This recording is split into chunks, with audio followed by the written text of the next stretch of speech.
Bismillahirrahmanirrahim. Assalamualaikum warahmatullahi wabarakatuh. Alhamdulillahirabbil alamin wassalatu wassalamu ala asrafil anbiya'i wal mursalin.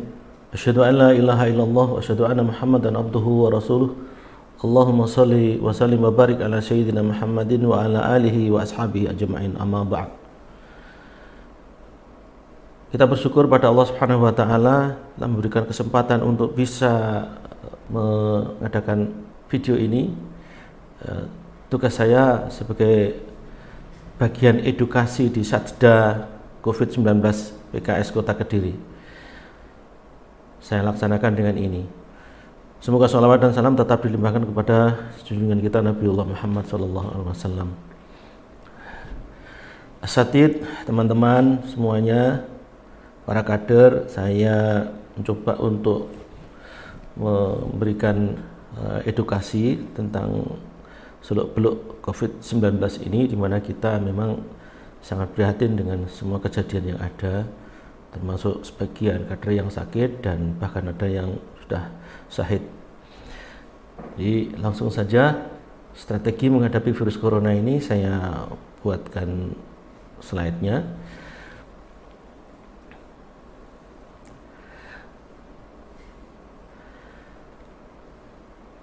Nah, tentang virus ya, jadi virus adalah mikroorganisme patogen yang menginfeksi sel makhluk hidup. Ya, dia hanya dapat bereplikasi, jadi berkembang biak di dalam sel makhluk hidup lain. Ya, di sel yang sudah eksis sebagai sel, jadi sebagai makhluk hidup yang mandiri itu. Unit terkecil dari kehidupan itu adalah sel, dan dia memang tidak memiliki peralatan organela sebagaimana yang sel. Dia hanya mempunyai materi genetik. Ya. Ya, semua bentuk kehidupan bisa terinfeksi oleh virus, mulai dari sel hewan, sel tumbuhan, dan bakteri sekalipun. Ya. Nah, saya fokuskan di bagaimana virus memang hanya bisa bereplikasi di dalam sel. Baik. Cara virus menginduksi sel dan bereplikasi adalah seperti ini. Ya, dia melakukan perlekatan. Pertama perlekatan seperti ini. Ya. Yang kedua penetrasi, jadi masuk. Ya, setelah masuk, yang ketiga pelepasan mantel. Jadi kulitnya itu dilepas sehingga ada materi genetiknya saja. Kebetulan kalau virus corona itu adalah virus RNA.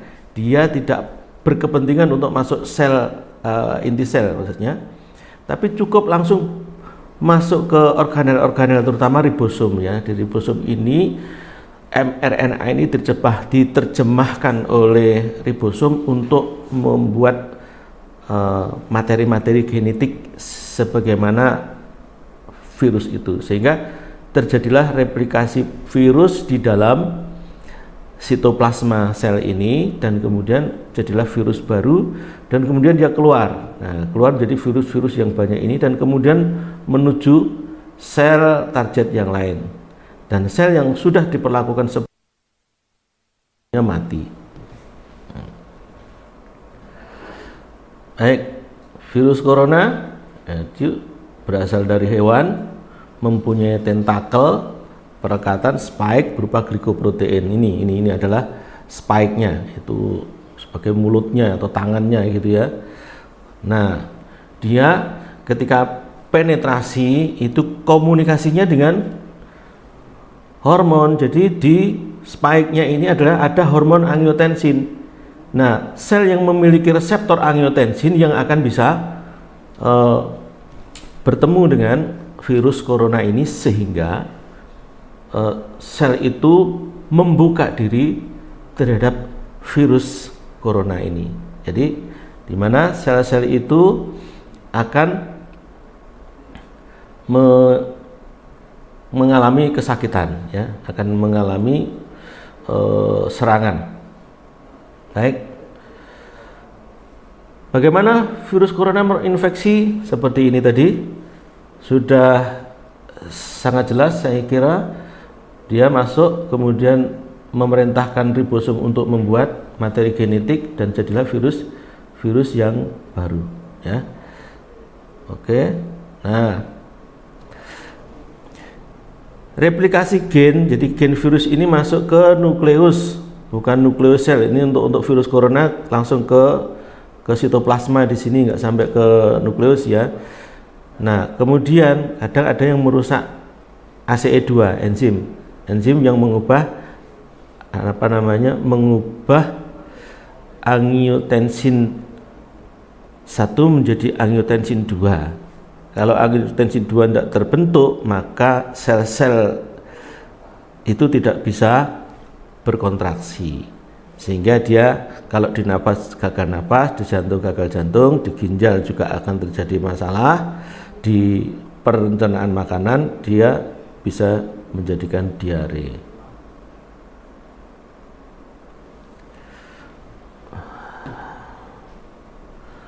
Jadi sasarannya adalah sel paru yang ada reseptor angiotensinnya, sel jantung, kemudian sel ginjal dan sel pencernaan makanan. Baik, ini fungsi dari hormon angiotensin. Bismillahirrahmanirrahim. Kita lanjutkan bagaimana strategi menghadapi COVID-19. Ya, tentu kita melakukan pencegahan dan pengobatan pada di awal dan pada kondisi infeksi sudah lanjut ya. Dikatakan di sini bahwa sistem kekebalan memainkan peranan penting ya. Jadi sistem inilah yang akhirnya menentukan apakah pasien akan pulih atau meninggal. Baik. Nah, tahap pencegahan sekarang ya, ini yang kita sebut dengan physical distancing sekarang. Nah, jadi menggunakan masker, menjaga jarak, mencuci tangan dengan sabun, jauhi kerumunan dan kurangi mobilitas. Tuh. Nah, pada orang-orang yang mempunyai gangguan metabolisme ya, seperti diabetes, hipertensi, stroke, cancer ya, maka segera perbaiki metabolisme itu. Bagaimana caranya? Pertahankan eksistensi asam lambung ya. Dan tentu jaga jarak kalau ketemu orang, ini ada tambahan. Yang keempat, perkuat regulasi sistem imun ya. Karena bagaimanapun ya, kita dengan 5M, dengan semua kesempurnaannya masih tetap akan terkena ya, akan dihampiri oleh virus itu, sehingga menjaga sistem imun sangat penting. Dan dengan cara pastikan metabolisme tingkat selnya berjalan baik. Caranya gimana? Pastikan asam lambung Anda normal. Kenapa sih asam lambung yang saya sebutkan tadi? Karena begini pentingnya.